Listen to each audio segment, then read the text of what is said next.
Nous avons la vive joie d'avoir avec nous ce matin le pasteur prophète Sostène Mabwadi, qui est le pasteur principal de l'église Centre d'évangélisation Esprit et Vie à Bordeaux. Son ministère est marqué par la manifestation de l'onction du Saint-Esprit, accompagnée des dons spirituels. Ses enseignements sont souvent caractérisés par des prédications prophétiques motivationnelles, empreintes de puissantes révélations, de vérités profondes et de fortes déclarations prophétiques qui suscitent la foi dans les cœurs et changent littéralement les vies. Beaucoup témoignent avoir expérimenté la restauration, la guérison et la délivrance à travers son ministère. Orateur très apprécié des milieux où il intervient, le pasteur et prophète Sostène Mabwadi est régulièrement invité pour animer des conférences à l'échelle internationale dans plusieurs pays d'Europe, d'Afrique, d'Amérique, etc. Le pasteur Sostène Mabwadi a également été ordonné prophète en 2017 par son mentor feu, prophète Richard Fletcher des États-Unis. Donc aujourd'hui, nous avons la vive voix de pouvoir recevoir un intervenant de qualité qui va encore venir apporter sa pierre à l'édifice pour la guérison des peuples et des nations de la Martinique et de toute la Caraïbe et pour le salut des âmes. Et voilà, simplement, je laisse donc la parole au pasteur prophète Sostène Mabwadi. Bienvenue sur cette plateforme, pasteur. Sois le bienvenu au milieu de nous. Merci, pasteur Michael Lanois, évangéliste, pour ainsi mieux dire. Michael Lanois, merci vraiment pour l'occasion, le privilège que le Seigneur m'accorde à travers cette plateforme pour partager ma part de contribution à cet édifice, à cette belle œuvre qui est en train de se faire au niveau de la Martinique, au niveau des îles des Caraïbes. Je crois que nous sommes véritablement dans cette période de l'agenda divin où le réveil des temps de la fin est en gestation, est en route. Et les îles, la Bible parle des îles, hein, la Bible nous mentionne les îles comme étant ces lieux géographiques où le Seigneur également va, dans ce temps de la fin, manifester sa gloire, sa puissance. Et c'est pour cela que je suis amené à croire également que ce réveil des temps de la fin ne va pas épargner les îles. Et lorsque je lisais encore la parole de Dieu, ce matin, je voyais dans le livre des Actes des Apôtres que le jour où le premier réveil de l'histoire de l'Église a éclaté, donc le jour de la Pentecôte, lorsque le Saint-Esprit est descendu sur la terre, il y avait là des peuples de toutes les langues. Et on les entendait, les apôtres, quand ils se sont mis à parler en d'autres langues, on les entendait parler en plusieurs langues. Et les gens qui avaient accouru de contrées voisines, du nord au sud, de l'ouest à l'est, et qui sont venus au bruit qui eut lieu, ont entendu les apôtres parler en leur propre langue maternelle. C'était juste extraordinaire. C'était là aussi pour montrer que lorsque le Saint-Esprit, le réveil des temps de la fin, va se manifester, il n'y a aucune langue, aucun peuple qui sera épargné. Dieu n'épargnera pas la Martinique, au contraire, Dieu a la Martinique dans son viseur. Dieu a la Martinique également dans son plan. Alors c'est pour cela que je suis réjoui ce matin de faire partie de ces personnes que le Seigneur a bien voulu choisir pour partager ma part de contribution, pour communiquer la pensée de Dieu dans le cadre de ce programme. Donc, merci, pasteur évangéliste Michael. Merci également à tous les bien-aimés de la Martinique et même qui ne sont pas de la Martinique, et qui sont solidaires à cette œuvre qui se lève le matin à 4h, 4h30 pour prendre part à ce programme afin de prier ensemble pour le réveil de la Martinique. Lorsqu'on parle du réveil en Martinique, on parle forcément du réveil en France. La Martinique étant un département de la France. Donc, ça nous concerne, nous également qui sommes français ici en métropole. Et c'est pour cela que ma prière aussi va dans le sens de réveiller les consciences de tous les Martiniquais, tous les Français qui sont en métropole, afin qu'ils se joignent à ce programme et qu'ils comprennent que quelque chose est en train de se faire. Donc, il ne faut pas passer à côté. Il faut discerner les temps et les saisons où Dieu est en train de visiter la Martinique et se dire Dieu est en train d'écrire une histoire et je ne veux pas que cette histoire s'écrive sans moi. Je veux faire partie de l'histoire. Alors, ma prière est que cette pensée-là puisse animer les cœurs. Alors, je sais que beaucoup de personnes peuvent avoir des raisons diverses et variées pour justifier leur absence, mais nous avons tous autant de raisons d'ordre familial, d'ordre professionnel et autres qui pourraient expliquer le fait que nous ne soyons pas là. Mais ma prière, c'est que Dieu mette le fardeau dans les cœurs de chacun parce que quelque chose se passe en Martinique. Amen. Amen. Voilà, shalom donc à tous, shalom à tous ceux que je ne peux pas citer. Donc, le Seigneur vraiment vous bénisse. Alors, ce matin, j'aimerais d'abord prier pour recommander l'instant de la parole au Seigneur, afin que le Seigneur lui-même parle à travers ma bouche, qu'il mette ses paroles dans ma bouche. Élevons nos voix et prions le Seigneur. Père Dieu très saint, merci pour ce matin, merci pour vraiment l'instant de ta parole, merci pour ces temps de prière en faveur de la Martinique, ces 21 jours de jeûne et prière en faveur de la Martinique. Et je te rends grâce pour la pensée que tu aimerais que je communique ce matin en tant que prophète, mais en tant que voix de l'Éternel qui apporte simplement sa pierre à l'édifice pour justement contribuer à ce que tu es en train de faire au niveau de la Martinique. Père, inspire-moi et conduis-moi et vraiment dépose cette semence dans le cœur de quelqu'un ce matin et enflamme à nouveau le cœur de quelqu'un. Dans le nom de Jésus, j'ai ainsi prié. Amen. Amen et Amen. Alléluia. Glory ba shandari brai chora brai nderebroski. Glory brai skendere broi chara brai nderebroski terebai. Merci Seigneur pour ta grâce. OK. Donc, nous parlons du réveil, nous parlons du salut des peuples et des nations. En effet, aucun réveil dans l'histoire de la Bible ou encore dans l'histoire même de l'Église ne s'est produit sans une conséquence en termes de moisson d'âme. Toutes les fois que Dieu a suscité un réveil dans un coin de la terre, cela a toujours été accompagné d'une grande moisson d'âme. On voit déjà dans Actes chapitre 2, lorsque le Saint-Esprit est descendu sur la terre, c'est ce que moi j'appelle le premier réveil de l'histoire de l'Église. Il y a eu 3000 personnes qui ont donné leur vie à Jésus. Et vous savez très bien que c'est souvent sans compter les femmes et les enfants. Lorsque la Bible mentionne ces faits, ces récits, c'est souvent sans compter les femmes et les enfants. Et quand on fait un ratio très simple au prorata, on se rend compte que déjà les femmes sont plus nombreuses que les hommes, mais les enfants le sont encore d'autant plus.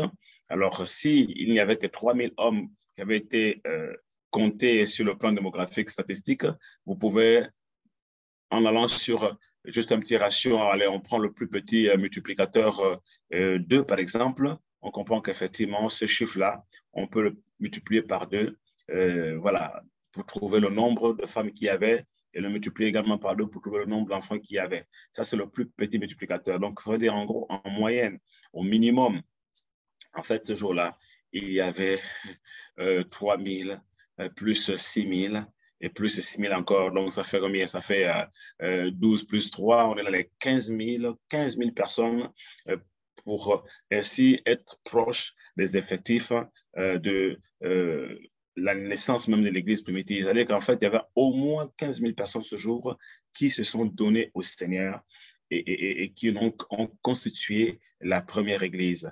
Voyez-vous, il n'y a pas de réveil, il n'y a pas de réveil sans l'action du Saint-Esprit. Et l'action du Saint-Esprit est toujours suivie d'une grande moisson d'âme. Et cette action du Saint-Esprit vise à toucher déjà les cœurs. Voilà pourquoi il dit ce jour, la Bible déclare qu'ils eurent le cœur vivement touché en entendant la prédication de Pierre. Ils eurent le cœur vivement touché et ils se disent, hommes frères, que devons-nous faire alors? Et Pierre leur dit, repentez-vous, convertissez-vous et faites-vous baptiser au nom du Seigneur Jésus-Christ pour le pardon de vos péchés et vous recevrez le don du Saint-Esprit. Donc, vous comprenez que le Saint-Esprit a une mission sur la terre, c'est de pouvoir convaincre les cœurs de péché, de justice et de jugement. Et donc, la conséquence logique, c'est qu'il y ait des conversions, qu'il y ait vraiment des repentances, qu'il y ait de nouvelles naissances, qu'il y ait des conversions massives.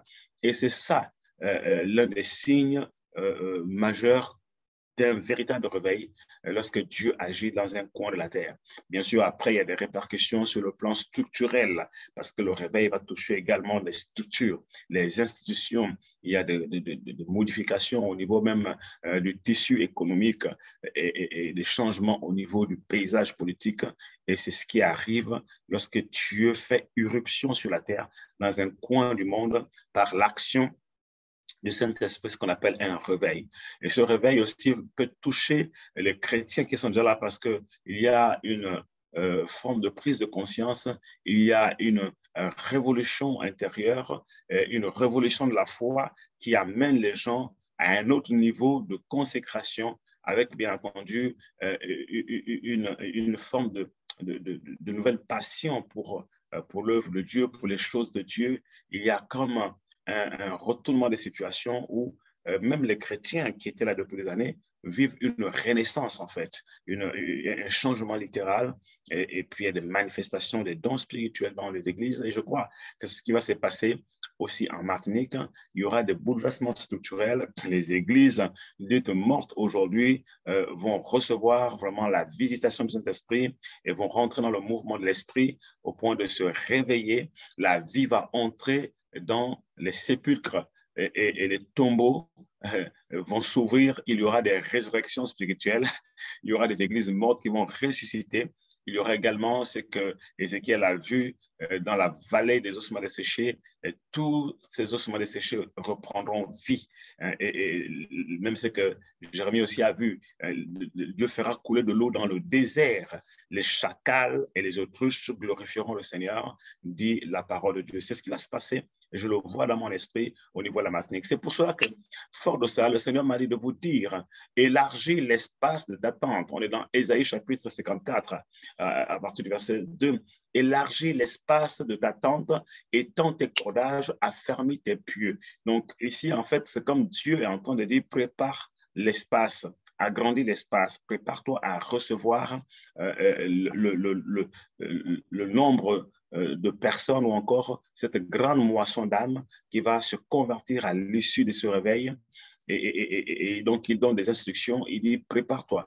Mais quand on lit ce texte, souvent, on ne voit pas ce qui vient avant. En fait, ce texte s'adresse à une femme stérile. Il dit, rejouis-toi, stérile, toi qui n'enfantes plus, fais éclater ton allégresse et ta joie, toi qui n'as plus de douleur, car les fils de la délaissée seront plus nombreux que les fils de celle qui est mariée, dit l'Éternel. On est au verset 1.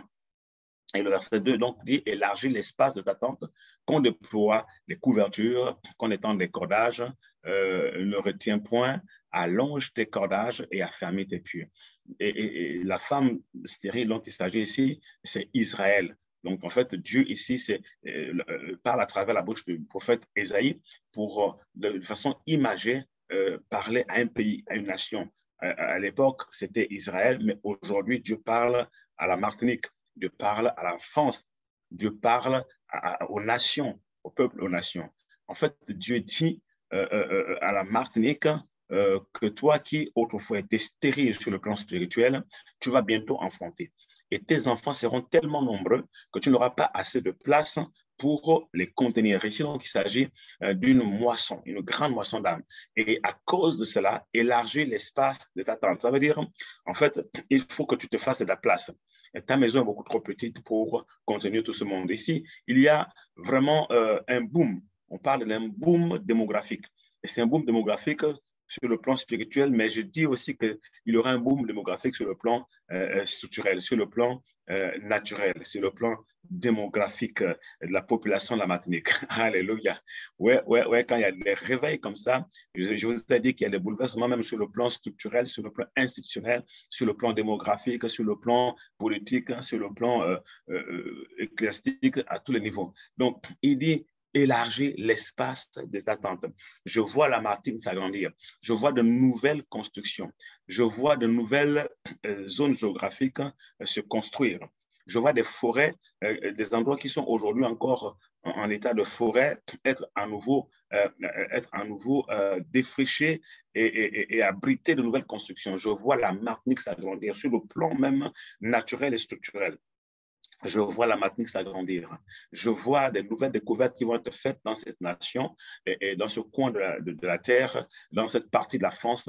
Je vois des nouvelles découvertes qui vont faire en sorte que beaucoup même de fils et de filles de la Martinique vont revenir en Martinique pour y travailler. Je vois un boom démographique, je vois un boom économique, je vois des changements au niveau politique qui vont faire en sorte que finalement, ce coin de la terre, la Martinique, puisse vraiment voir l'accomplissement de cette parole dont parlent les Écritures à travers la bouche du prophète Ésaïe, élargir l'espace de ta tente.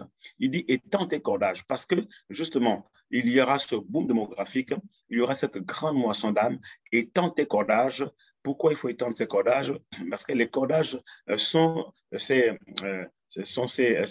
cordes qui vont permettre de fixer la tente. Vont permettre de fixer la tente. Vous savez, quand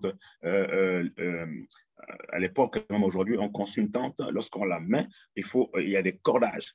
Il y a des cordages qui permettent effectivement de fixer des pieux au sol et qui vont permettre de tenir la tente, qui vont permettre d'étendre cette tente-là, parce que c'est une couverture, en fait, qui va abriter les personnes qui viendront en dessous.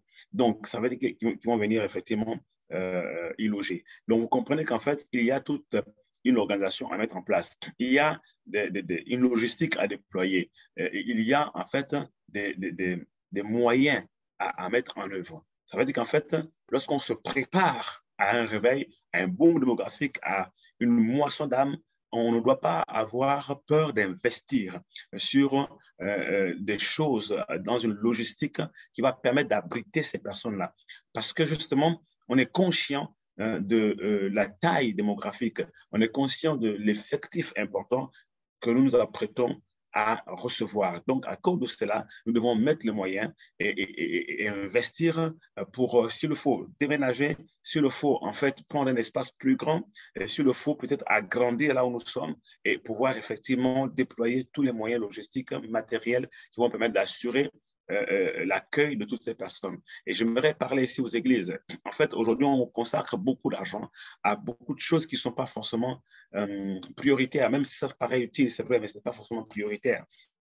On consacre beaucoup d'argent, peut-être à acheter, je ne sais pas moi, de consommables, du matériel qui vont nous servir nous-mêmes et beaucoup même investissent beaucoup d'argent dans ce qui concerne le manger et le boire. Ce n'est pas mauvais, hein. Je vais dire, voilà, il ne faut pas qu'il manque de la nourriture dans la maison des armées, mais il y a des priorités, comme dans notre gestion domestique, il y a des priorités. Et en l'occurrence, dans ces temps de la fin, moi, l'alerte que j'ai dans mon esprit, c'est que Dieu veut mettre la priorité au niveau du salut des âmes. Donc, s'il faut faire des choix même au niveau budgétaire dans nos églises, il va falloir effectivement que nous puissions mettre la priorité sur le salut des âmes. Il faut, même quand on a des projets de construire, il faut qu'on construise avec la vision d'accueillir des âmes. Donc, qu'est-ce qui ferait en sorte que les âmes soient à l'aise dans l'église? Qu'est-ce qui ferait en sorte que les gens viennent en masse et que les gens puissent y rester? Il y a des structures d'accueil qui favorisent le boom démographique ou encore qui assurent la croissance démographique dans une assemblée.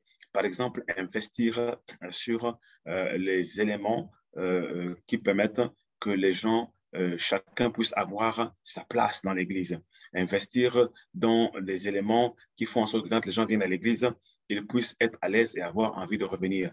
Je pense par exemple aux toilettes. Je pense à ces endroits-là où, bien entendu, quand on arrive, on veut se sentir vraiment à l'aise. Je pense à la salle, je pense au type de chaise, à la qualité des chaises, je pense à l'estrade, je pense à la décoration de l'estrade, je pense à l'atmosphère, hein, je pense à la coloration qu'on doit justement imprimer dans la salle. Je pense justement à tous ces éléments-là. Je pense aux salles des enfants. Je pense à la qualité des salles des enfants. Je pense même, aux éléments qu'on met à l'intérieur. Qu'est-ce qui ferait que les enfants soient intéressés à venir? Qu'est-ce qui ferait que les enfants se sentent à l'aise? Qu'est-ce qui ferait en sorte que les enfants vraiment puissent s'épanouir à l'intérieur de l'église? Qu'est-ce qui ferait en sorte que les enfants, quand ils repartent, ils aient envie de revenir le dimanche prochain? Et vous savez très bien que lorsque les enfants sont à l'aise dans un endroit, eh bien, ils y amènent leurs parents naturellement. Aujourd'hui, McDo fait un boom dans le monde entier. Pourquoi? Non pas par la qualité de leurs aliments, parce que de toute façon, moi, personnellement, moi, je n'aime pas McDo, c'est pas mon... Mais à cause des enfants, parce que les enfants, ils aiment bien les McDo. Parfois, les parents se retrouvent au McDonald's pour accompagner les enfants. Tu prends ton ordinateur, tu dis, bon, écoutez, ils ont envie d'aller manger au McDo, on va passer un temps en famille, on les amène au McDo. Bon, peut-être plus maintenant, avec les mesures sanitaires, on ne peut plus y aller aussi librement qu'avant. Mais bon, gloire à Dieu parce que ce temps-là va revenir bientôt. Mais je me souviens effectivement que je passais du temps à travailler là sur mon ordinateur pendant que les enfants étaient en train de manger et jouer. Pourquoi les enfants aiment aller manger au McDo? Parce qu'il y a des espaces de jeu. Pour eux, ils se retrouvent, ils ont le choix. Ils mangent, ils vont jouer, ils viennent prendre leur goûter, ils vont jouer. C'est un espace agréable, c'est un espace qui leur plaît.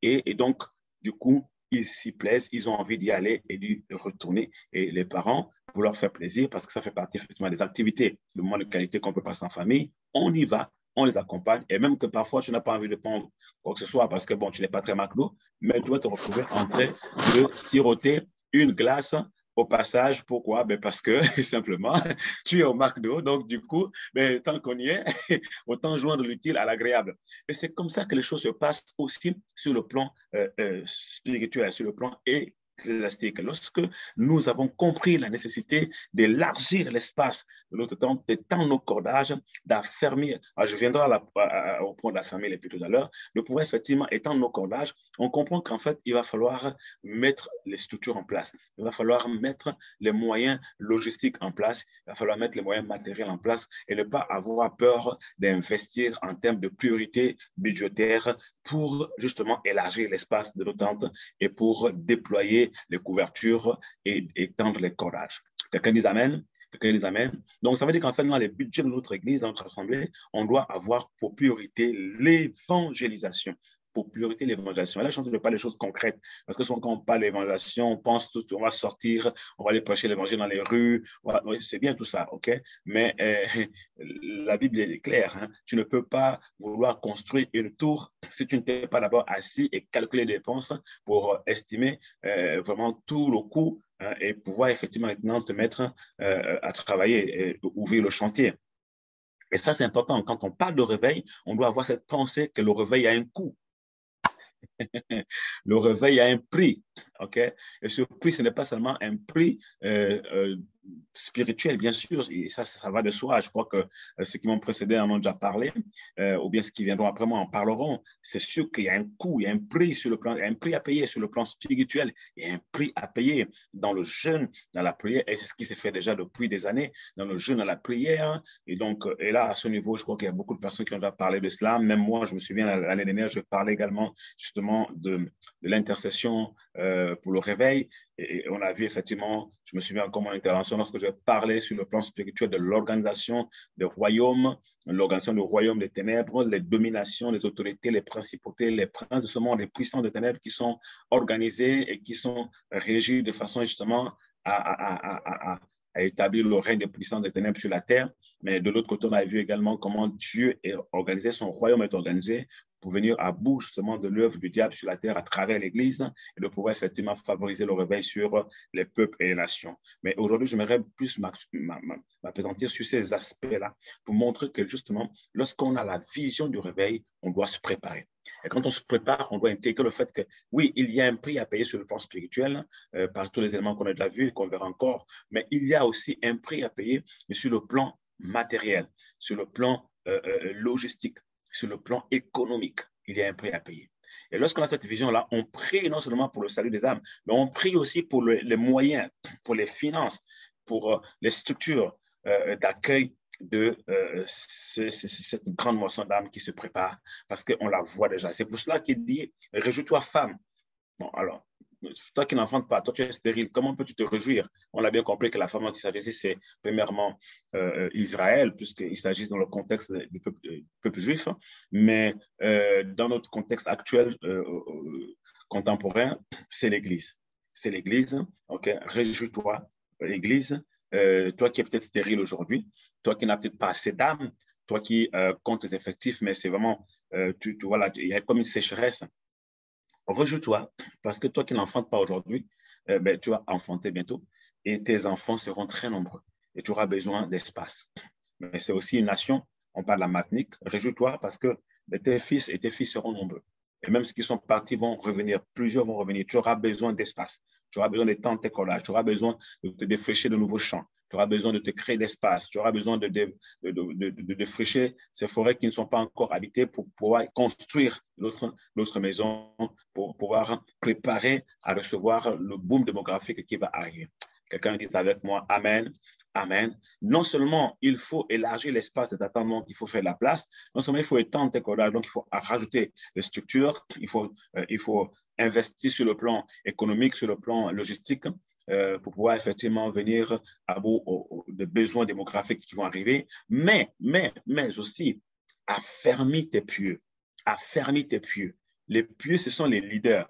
Affermis tes pieux. C'est-à-dire qu'il y a aussi une préparation au niveau des leaders qui vont accueillir ce boom démographique, qui vont accueillir cette grande moisson d'âme. Oui, il faut marcher avec la vision de ce réveil. Et quand on marche avec la vision de ce réveil, on voit déjà ces enfants arriver. Moi, j'imagine une femme qui est stérile, à qui on dit de se réjouir.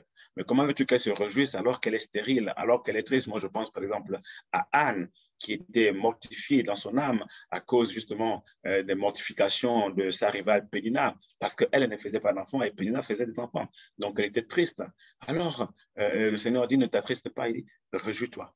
Donc, forcément, ici, Dieu demande à cette femme d'avoir une attitude de foi. Parce que tu ne peux pas te réjouir quand tu sais que tu es mortifié dans ton âme parce que tu n'as pas d'enfant, tu es stérile. Mais si Dieu lui demande de se réjouir, c'est parce que Dieu veut stimuler sa foi pour propulser en fait sa vision à un autre niveau qui va au-delà de l'instant présent. Ne regarde pas les réalités d'aujourd'hui. Regarde le futur. Regarde l'avenir. Et que vois-tu?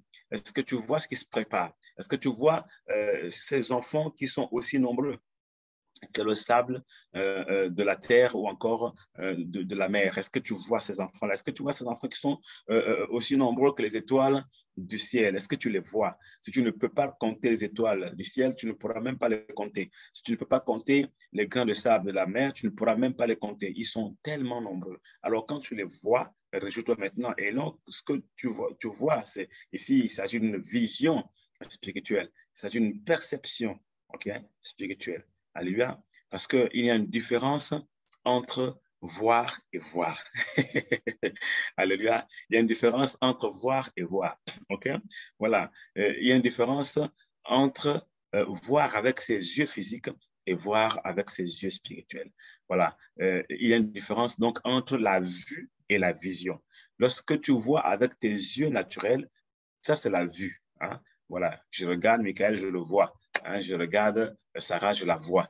Hein? Mais lorsque je vois avec mes yeux spirituels, je quitte le domaine de la vue et j'entre dans la dimension de la vision. Ça, c'est la perception. Et c'est exactement ce que Dieu demande à Abraham de faire. Et lorsque Abraham quitte sa patrie et qu'il va vers une terre que Dieu avait promis de lui montrer, à un moment donné, après qu'Abraham se fut séparé de Lot, Dieu dit à Abraham, il a paru, Abraham, il s'est révélé à Abraham et lui dit, lève les yeux du lieu où tu es, regarde.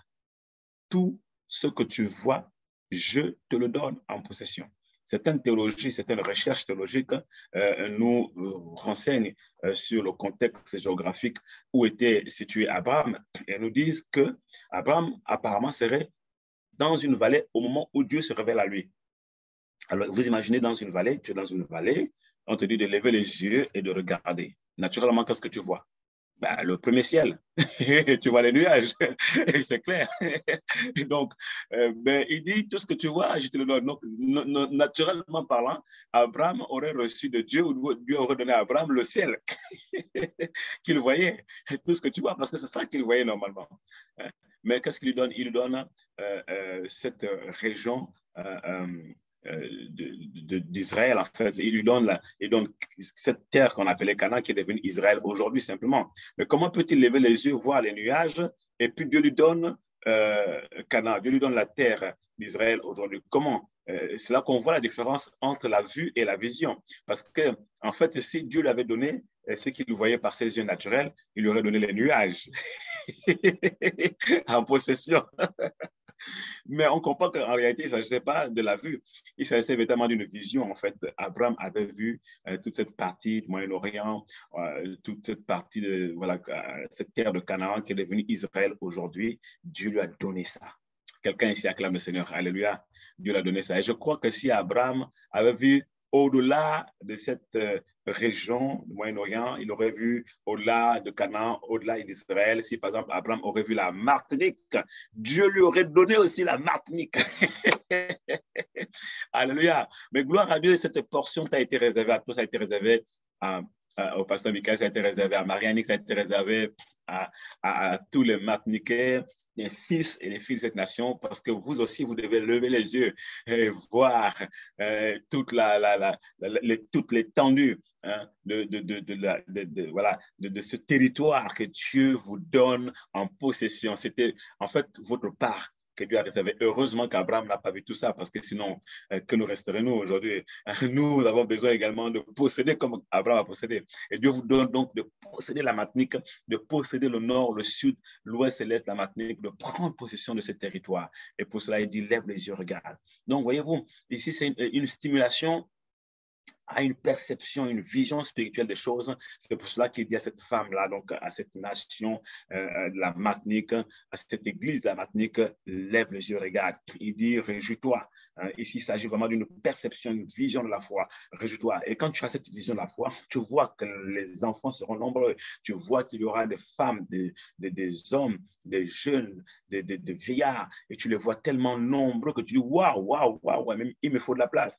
Il me faut de la place. Il y aura des enfants, il y aura des préados, il y aura des ados, il y aura des jeunes, il y aura des adultes, il y aura des vieillards. Et donc, il me faut de la place. Il me faut une plus grande église, en fait, un plus grand bâtiment.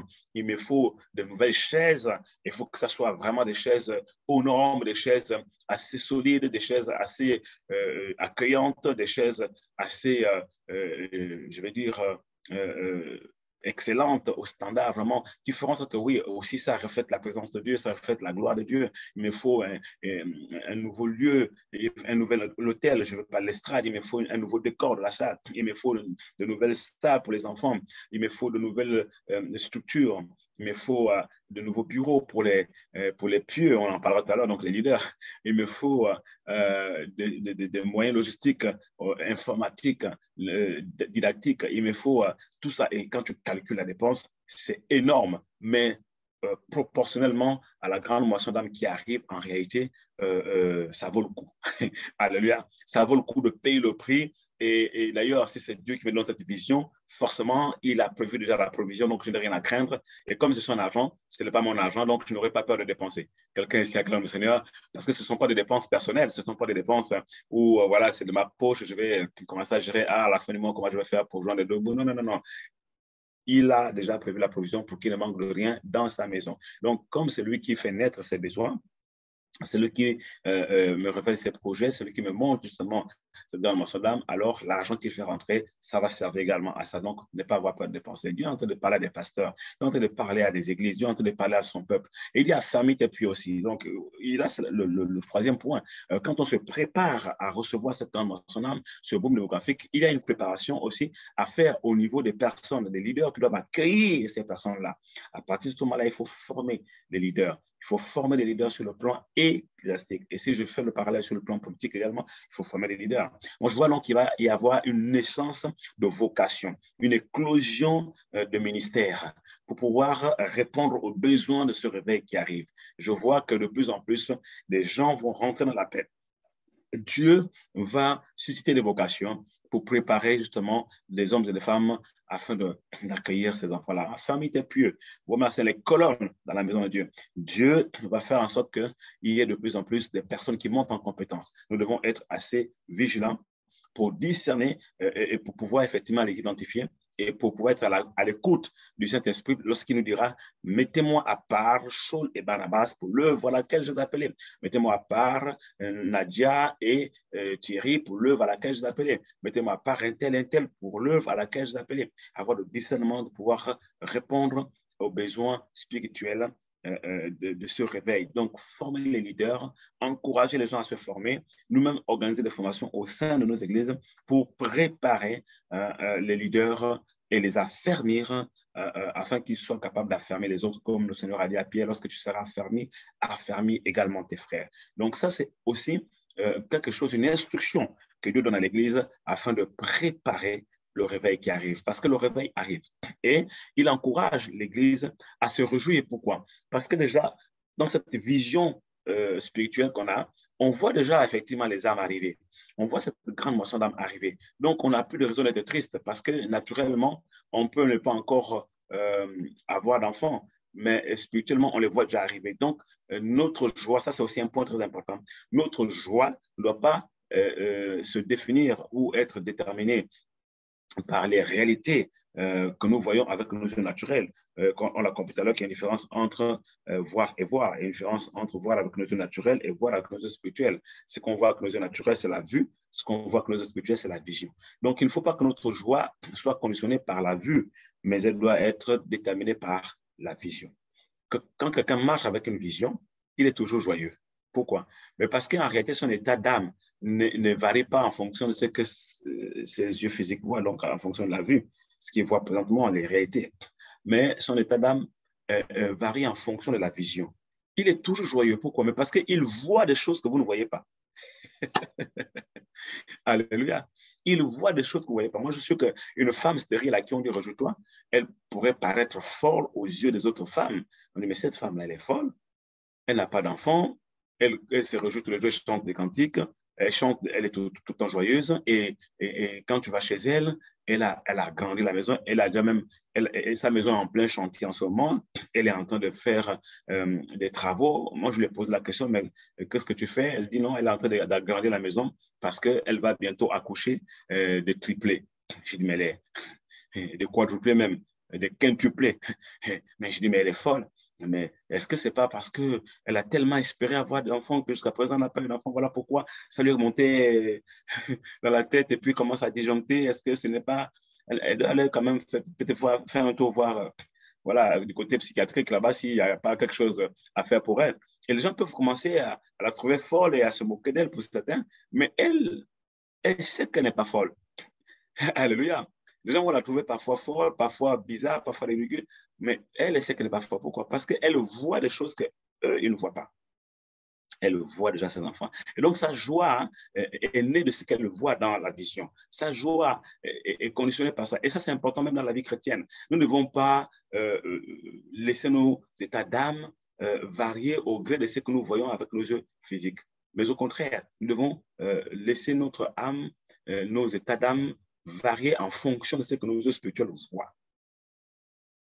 Et lorsque nous avons conscience des vérités que nous voyons dans la vision spirituelle, en fait, nous serons contents tous les jours. Nous aurons des raisons de nous réjouir tous les jours. Nous serons toujours joyeux. Nous comprenons pourquoi le Seigneur dit soyez toujours joyeux. Hein? Réjouissez-vous. Parce qu'en réalité, notre joie ne dépend pas de ce que nos yeux physiques voient. Notre joie dépend de ce que nous voyons dans l'esprit. Alléluia. Et tous ceux qui ont cette vision spirituelle ne sont jamais malheureux. Ils sont toujours joyeux, ils sont toujours confiants, ils sont toujours sereins face à l'avenir. Ils abordent leur journée avec beaucoup de calme, de sérénité, parce qu'ils ont confiance en l'avenir. Alléluia. Ils ont confiance en l'avenir. Et c'est pour cela que la Bible déclare que mon juste vivra par la foi, parce que la foi est une vision spirituelle. Hein, des choses invisibles que le commun des mortels ne voit pas, mais nous voyons. Et voilà, tu regardes ton enfant aujourd'hui, tout le monde peut-être se plaint que cet enfant, il est turbulent, que ceci, c'est là. Toi, quand tu le regardes, tu vois un enfant avec un avenir radieux. Tu le vois vraiment se faire baptiser, tu le vois servir le Seigneur, tu le vois vraiment réussir dans ses études, tu le vois vraiment un jour se marier aussi, tu le vois un jour en train de servir le Seigneur. Pourtant, peut-être aujourd'hui, il est encore dans la drogue, il est encore dans la délinquance, il est encore dans le monde. Mais quand tu le vois ou quand tu la vois, cette jeune fille-là, que Dieu t'a donnée comme enfant, tu vois déjà l'avenir. Et tu es serein, tu es confiant face à l'avenir par rapport à ton enfant. Et donc, tu ne te laisses plus abattre parce que tu vois aujourd'hui sur lui ou sur elle, mais tu te laisses réjouir, tu laisses ton cœur se réjouir par rapport à ce que l'enfant deviendra demain, ce que tu vois déjà. Et c'est ça la foi. La foi, c'est une attitude qui est liée à une vision spirituelle des choses qui vont arriver. Donc, c'est vraiment, c'est comme une vision des choses. En fait, tu vois. Moi, j'aime bien, j'aimerais lire ça. Ça, c'est ma traduction préférée, l'une de mes traductions préférées. On va lire dans Hébreu. C'est une parenthèse que je suis en train d'ouvrir. Hein. Dans Hébreu, alors, chapitre 11. Voilà. Hébreu, chapitre 11. La foi est une ferme assurance. Ça, c'est le second qui le dit. La foi est une ferme assurance des choses qu'on espère, d'accord? Mais ça, c'est le second. Hein. On le sait. La foi est une ferme assurance des choses que l'on espère, une démonstration de ce qu'on ne voit pas. OK? Donc, le second nous présente la foi comme étant une espérance, une assurance et une démonstration d'un comportement lié à l'espérance que nous avons et l'assurance que nous avons des choses que l'on veut posséder. Ça, c'est le second. Maintenant, dans la version du Semeur, il va dire que la foi est une façon de posséder ce qu'on espère. D'accord? Donc, ici, il est dans l'attitude. C'est un moyen d'être sûr des réalités qu'on ne voit pas. Okay? On est dans l'attitude également. Alors, on va lire dans la version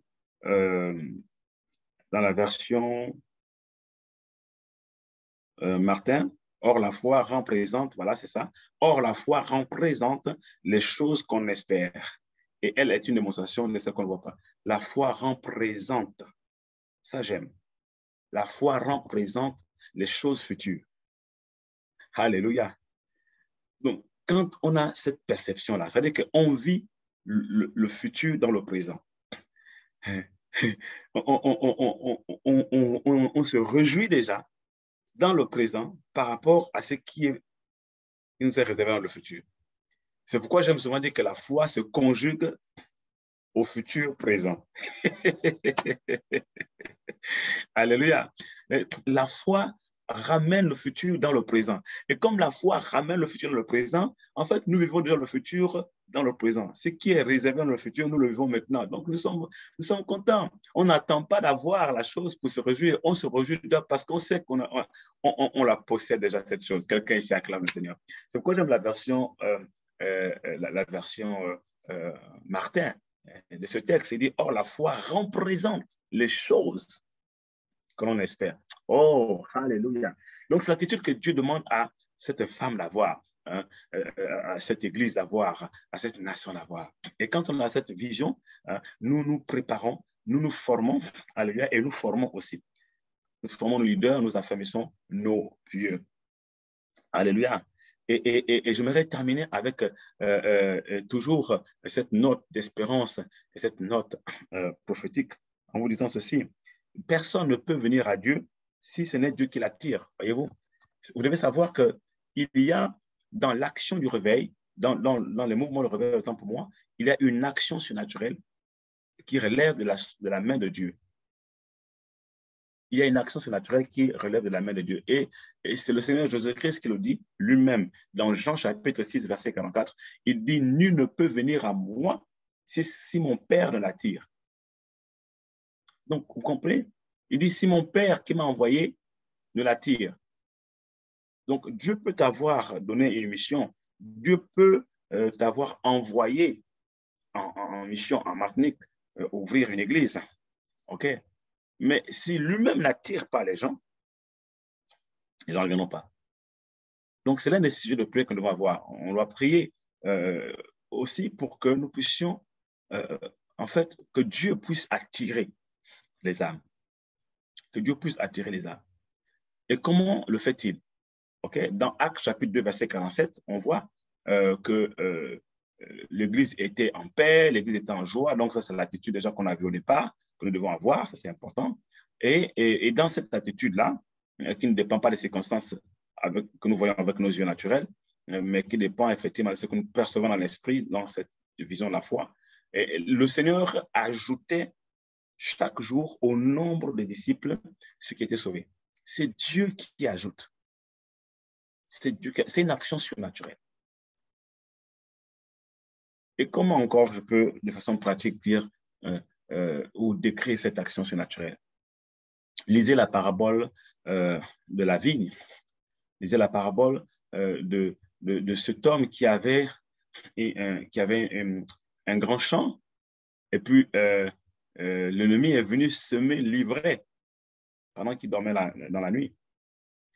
Alors, qu'est-ce que le Seigneur nous enseigne à travers cette parole?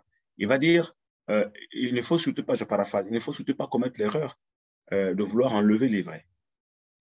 Parce que ce n'est pas de notre ressort d'enlever l'ivraie.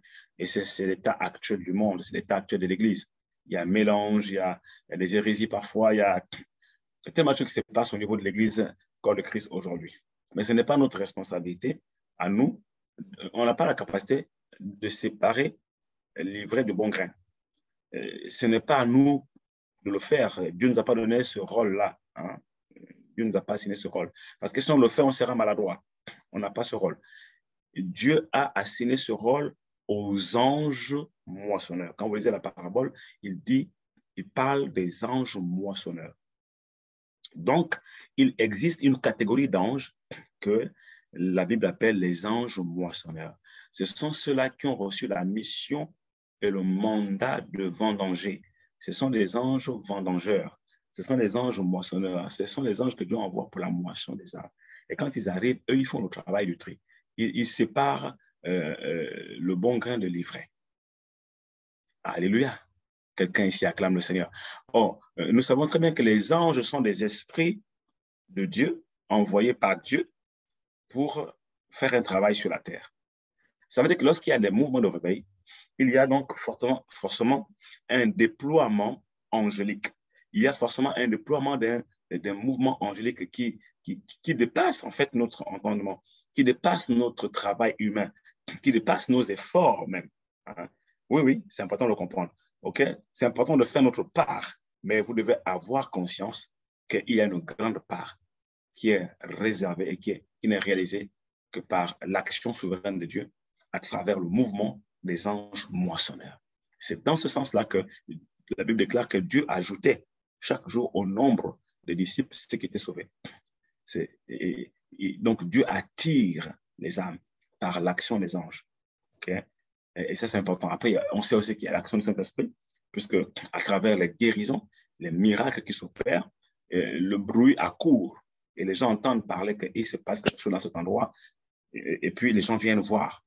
Ils viennent parfois par curiosité. Et quand ils arrivent, quand ils entrent au milieu de nous, les dons spirituels se manifestent et les secrets de leur cœur sont dévoilés et tombant sur leur face, ils glorifient Dieu. Donc, il y en a qui vont se convertir, qui vont fondre en repentance dans l'âme et qui vont donner leur cœur à Christ comme ça lors de nos réunions, tout simplement parce que le Saint-Esprit est à l'œuvre. Alléluia. Quelqu'un ici acclame Jésus.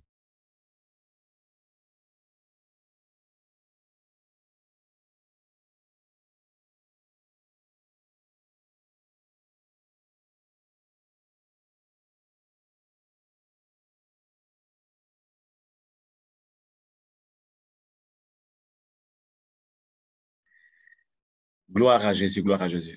Thank you, Lord. Thank you, Lord. Et c'est ce qui va se passer en Martinique. Alléluia. C'est ce qui va se passer en Martinique et j'en profite aussi. C'est ce qui va se passer à Bordeaux. Je saisis également cette grâce dans cette année. Le Seigneur nous a dit que c'est l'année de la moisson, c'est l'année de l'évangélisation. Je saisis cette grâce, ce qui va se passer également à Bordeaux. Pendant qu'on y est, ce qui va se passer également en France métropolitaine au nom de Jésus. C'est ce qui va se passer dans nos assemblées, dans le corps de Christ, dans ce temps où Dieu prépare ce grand réveil. Amen, amen, amen.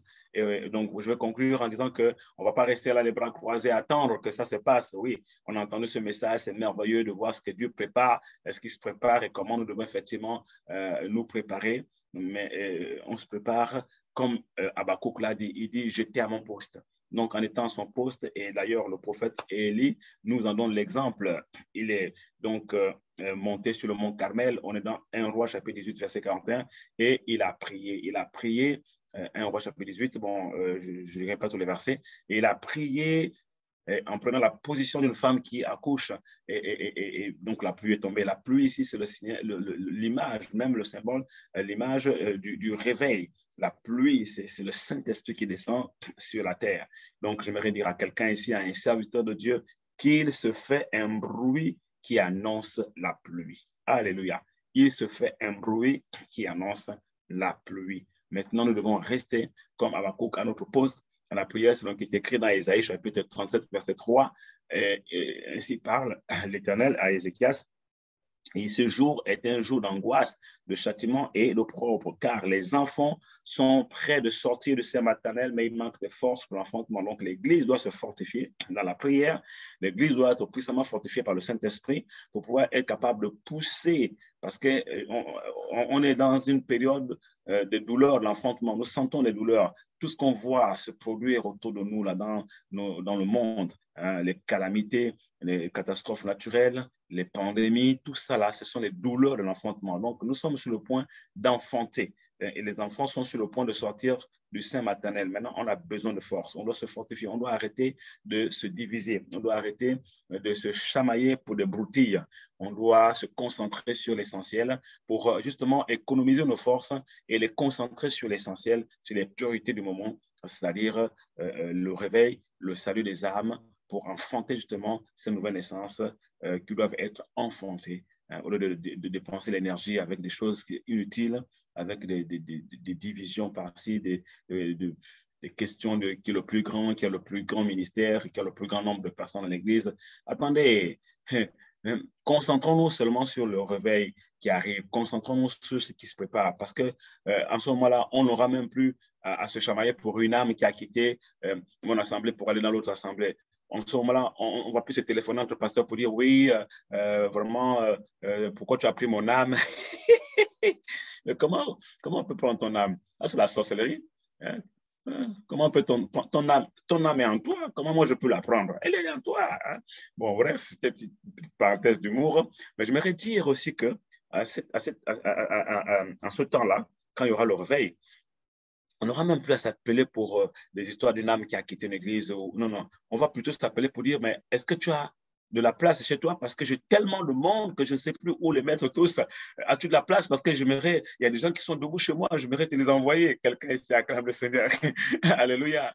Voilà, donc c'est pour cela qu'on doit économiser nos énergies pour se concentrer véritablement sur l'enfantement de ces projets divins, de ces desseins, l'enfantement du salut des peuples et des nations. Alors, nous verrons qu'il n'y aura même plus besoin de se chamailler, il n'y aura même plus besoin de division parce qu'il y aura tellement, tellement d'âmes qu'on n'aura même plus de place pour les recevoir. Donc, vraiment, je voulais vous encourager, nous encourager par ces quelques mots et j'espère que le Seigneur a pu allumer encore une nouvelle dimension de flamme et de passion dans notre cœur ce matin qui va nous pousser à l'intercession durant ces 21 jours de jeûne et prière afin que la Martinique se réveille, que la France métropolitaine se réveille, que les nations de la terre se réveillent et que Bordeaux également se réveille et entre dans cette grande moisson d'âme. Au nom de Jésus. Amen, amen et amen. Merci, Pasteur Michael, je te repasse l'antenne et merci à tous de m'avoir écouté. Que Dieu vous bénisse. Shalom. Amen, amen, amen. Merci beaucoup, prophète, pour cette parole d'encouragement et puis aussi ce programme spirituel que Dieu veut mettre en place dans la nation, dans la Martinique et puis aussi dans toutes les nations où il veut emmener le réveil. C'est vraiment le programme, c'est concret, on sait ce qu'il faut faire maintenant, on sait comment prier, on sait aussi comment faire pour justement emmener donc le réveil et comment le mettre en place. Maintenant, je pense qu'on a des points de prière, on a vraiment des points de prière et on pourra justement prier pendant cette dernière semaine par rapport à cela, mais aussi toute l'année, puisque c'est on est en train de préparer vraiment cette période où Dieu va visiter réellement la Martinique. Avant de terminer cet temps, je vous invite simplement dans un tout petit temps de prière. On va simplement prier ensemble quelques minutes par rapport à ce passage. Certainement, le Seigneur t'a parlé personnellement. Certainement, il t'a donné une instruction, que tu puisses le sceller dans la prière. Je vous invite à tous élever la voix quelques minutes pour qu'on puisse sceller ces paroles dans la prière. Prions ensemble, simplement quelques minutes là où tu es. Prie simplement. Seigneur, nous te bénissons, nous te remercions, Seigneur, pour tout ce que tu es en train de faire. Nous te remercions, Seigneur, pour cette parole, Seigneur, pour cette instruction que tu as donnée, Seigneur, par la bouche de ton prophète. Nous te bénissons, Seigneur, pour l'instruction précise que tu as donnée, Seigneur, aux églises, Seigneur, aux nations, Père. Nous te bénissons parce que tu es là, tu es présent au milieu de nous, Seigneur. Tu agis, tu parles parce que tu veux agir avec nous, Seigneur. Tu parles, Seigneur, parce que nous sommes matures pour t'entendre nous parler, Seigneur, pour prendre des décisions et de pouvoir, Seigneur, mettre en place des stratégies, pour mettre, Seigneur, pour préparer, Seigneur, le réveil, pour préparer, Seigneur, cette moisson, pour préparer, Seigneur, les âmes que nous allons gagner, Seigneur, pour toi. Nous te bénissons, Seigneur, parce que lorsque nous serons prêts, Seigneur, eh bien, la moisson, eh bien, les personnes vont venir, ils vont être attirés tout simplement par ton Esprit Saint. Nous te remercions, Seigneur, pour cette pensée que tu nous as communiquée, Seigneur Dieu, et que nous puissions rentrer réellement dessus, qu'il y ait des engagements, Seigneur, qui se prennent personnellement, Père, pour pouvoir mettre en œuvre, Seigneur, vraiment cette prise de position, de préparation dans le réveil. Père, nous te bénissons, Seigneur, parce que tu as une vision claire qui s'éclaircit de jour en jour, Seigneur, et tu nous demandes au fur et à mesure de poser des actes, que ce soit concret, Seigneur, que ton nom soit glorifié, Seigneur. Nous te bénissons également pour ton serviteur qui est venu, Seigneur, ce matin consacrer du temps pour cette œuvre. Nous le bénissons au nom puissant de Jésus-Christ et nous déclarons, Seigneur, la grâce abondante sur lui, sur son épouse et sur toute la famille, sur toute sa famille, dans le nom puissant de Jésus-Christ, et qu'il voie le fruit également, Seigneur, à Bordeaux, dans le nom de Jésus. Amen.